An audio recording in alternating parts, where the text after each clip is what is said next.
around it. The bait that's coming through up on these flats isn't all that big. It's only small bait, which is fine.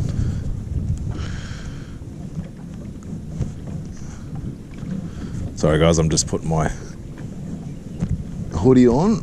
Sorry, not my hoodie, my hood. Just to get the sun off the back of my neck. So, yeah, it seems to be, Geez, we must be super shallow because me and Coda just hit bottom and it's saying we're at 35 meters. Generally means that, we're close to the bottom here. Okay.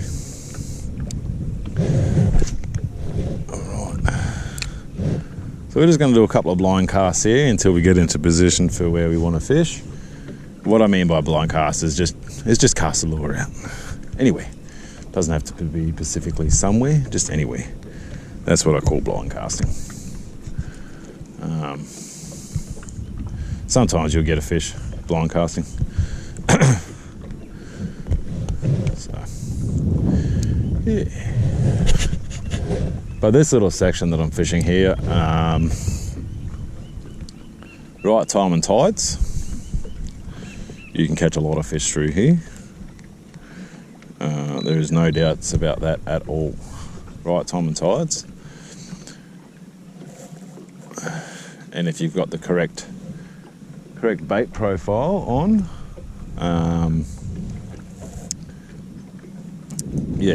it could definitely pay in your favour. There's definitely a lot of prawns through here.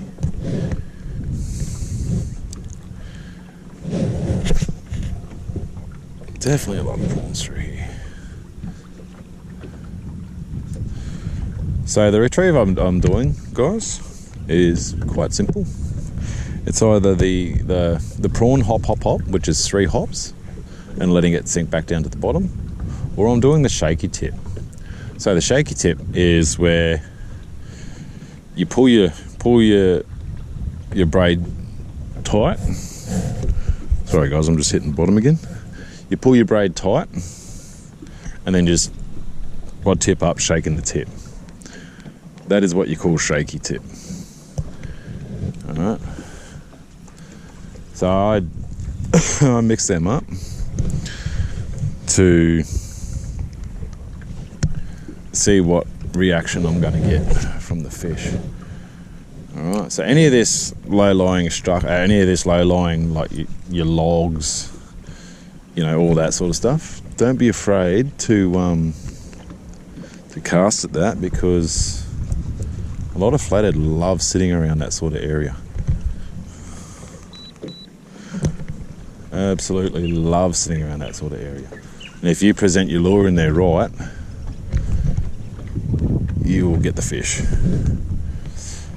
So I like to pick it apart. Obviously, you've got a root base sitting that way and you've got another root base coming this way. So that means that there's a tree coming out directly in front of me.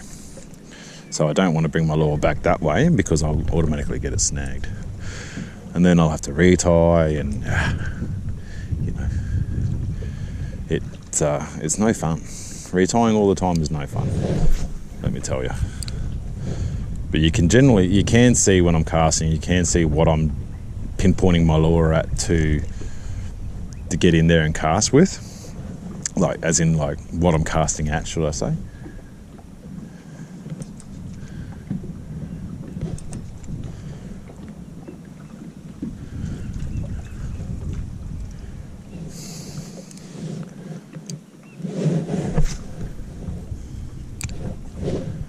Probably could have gone a little bit closer with that cast, but that's okay. Oh, big eat just over there.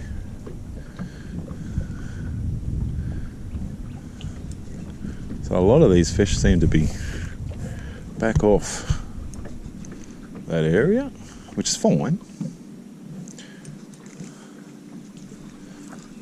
Not a garfish, not a baby gars running through the system at the minute too.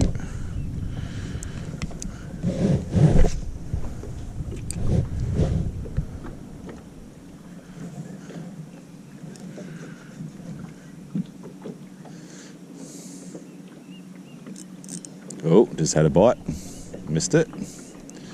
I'd say that was a bream. I dare say that one was a bream, guys. You will get it, especially using this sort of size profile. You will get a lot of bycatch of your bream, grunter, all that sort of stuff. You will get a lot of bycatch with this lure. And dewies, oh my god, the dewies love it. This one and the 4-inch one. If you're after school dew or something like that.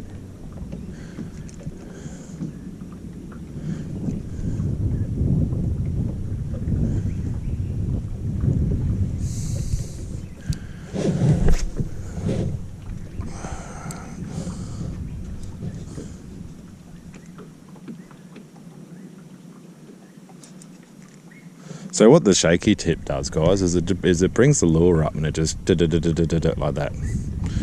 That's what it does. Is it brings it up and it just shakes it around and then goes back down. Because the shaky tip, you don't really do too much on the handle of your reel. It's just you're using your rod to lift the lure, and then once you drop your slack down, then you wind down onto your slack. Okay. Well, I actually just did it backwards then, but. So bring it tight, shake your tip, wind down onto the slack. So that's generally how I do my shaky tip retrieve.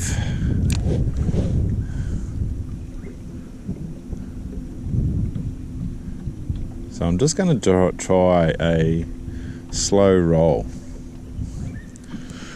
and see if they want that.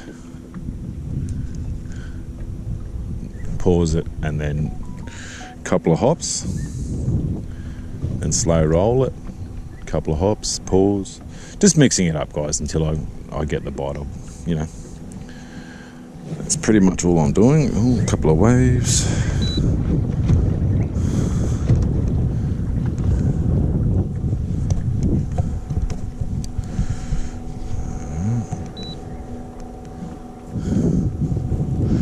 Now I'm back in 0.9 of a metre, which is almost a metre, obviously. And you can see how shallow I'm fishing up there, guys, because the waves are breaking up on that bank. So that water is probably no less than a foot deep, if not shallower. So when I'm fishing the banks, I fish very, very shallow. Especially the new water that's coming in, because the higher the water gets, the fish are pushing with the level of the water. So, yeah.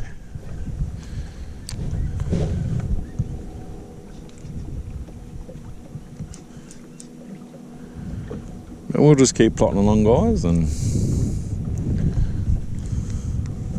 see how we go. If this spot doesn't give us any, then I know a couple of other spots that potentially will. Craig and Sue said they had already fished through here and they picked off a couple of good fish. They too were using prawn profiles. I've just told them where I've seen threads this morning, because that's they're partially after threadfin as well. So just told them where I've seen the threadies this morning. So they're going to go have a crack at a bit more water. Gets into that area. I did have a go there this morning, very quickly. No prevail, obviously.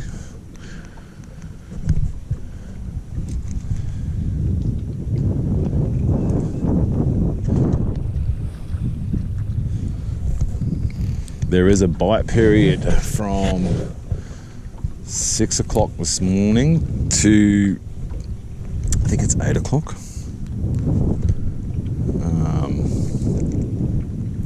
From the so-called bite period chart. Apparently it's supposed to be an excellent bite. But we have probably already missed that, because I was fiddle farting around up there. Oh, we just spooked a fish. Because I was fiddling and fowling up there for the threadies. So, but that's okay. That's okay. Still a lot of bait kicking around up there.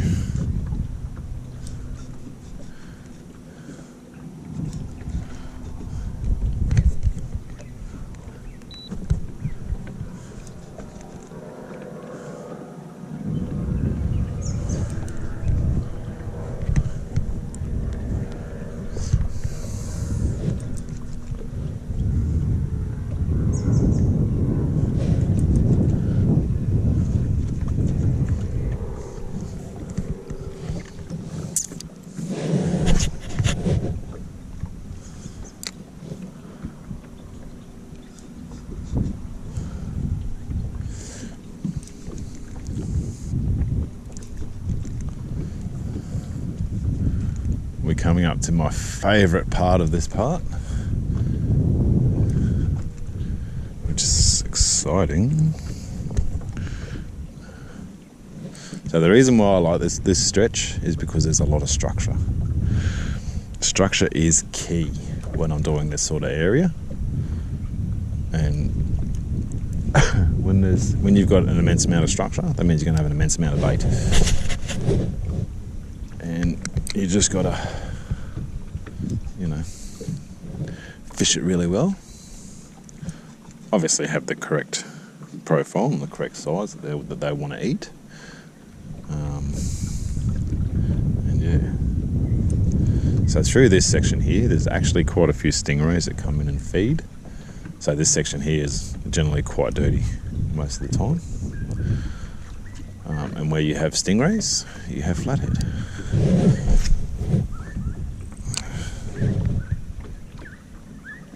Oh, a bit of bait there, scared the bloody bejeebs out of me. Wasn't expecting it. So yeah, around through this section here, it is very, very shallow section. You can only get into here on an incoming tide. You can't get into here on a low tide unless you have a flat bottom punt that has zero draw. Because we are currently in about 0.4 of a metre of water, so that's quite shallow water again. But yeah,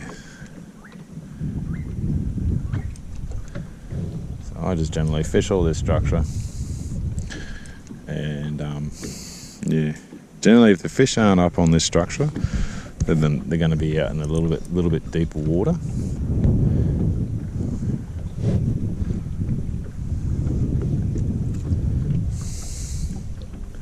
There is a lot of bait moving around in that deeper sort of section, but I don't know. It's not enticing enough for me to leave what I'm casting to cast out into that deeper section. There's not enough bait. There is a bit of bait, but there's not enough bait to chance me to be casting out that way.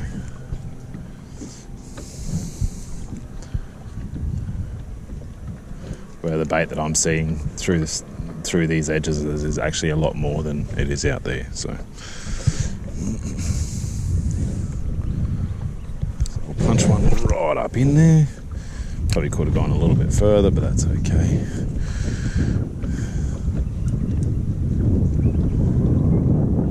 So I don't know if you guys are picking it up or not, but every time I move my line, I'm flicking bait. Like I'm flicking little fish, and they're buggering off like this. So, that is a good indication that there's quite a bit of bait sitting in there. Hence the reason why I don't want to be casting over that way, because there could be a fish sitting in there.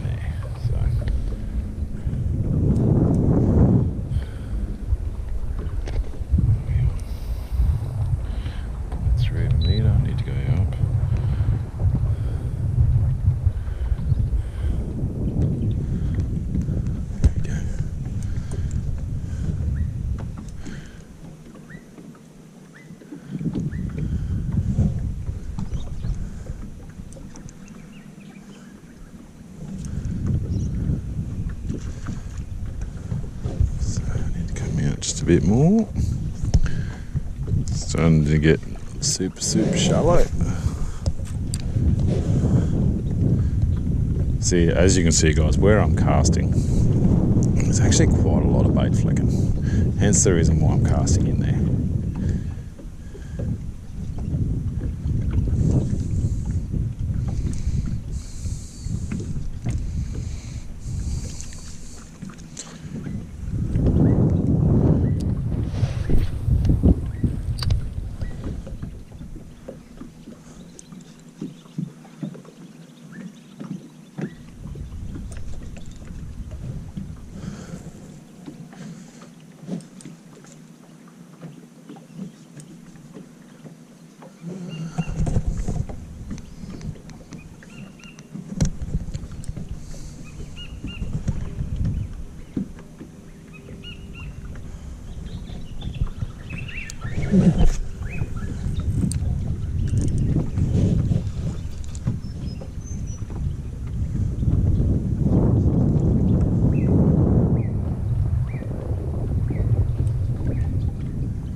So again, I'm just working this bank. Oh, just had a nib. Come on, man. Come on, man. I'd say that was a brim. I don't want him anyway. I want what eats the brim. And yes, flathead do eat brim. Flathead will eat anything that they feel the need that they want to eat. So the water is, again, a bit dirty, but that's okay. I don't mind dirty water. So tip for today, ladies and gentlemen, if you're just starting out,